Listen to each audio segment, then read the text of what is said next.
Nous vous avons posé par courrier en date du 3 mai dernier plusieurs questions pour comprendre quand votre adjoint et vous-même avez été informés par les dirigeants du club de ces graves dérapages et quand ils en ont pris eux-mêmes connaissance.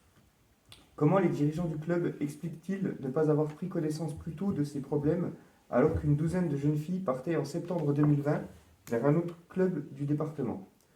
Cela n'aurait-il pas dû attirer leur attention? Et que l'on s'aperçoit à l'heure où l'affaire sort dans les journaux que beaucoup de monde était au courant au sein même des équipes féminines du club.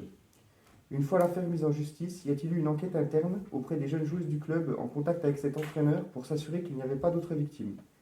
Cet entraîneur est parti en octobre 2020 dans un autre club afin d'y entraîner de nouveau une équipe féminine. Est-ce que par principe de précaution, les dirigeants de la SNB ont prévenu les dirigeants de ce club des plaintes déposées contre ce dernier? Ensuite, quelles mesures d'assistance aux victimes ont été prises? Quelles ont été les demandes de la municipalité au club sur cette question? Quelles mesures ont été prises par le club pour éviter le renouvellement de ce type d'agression?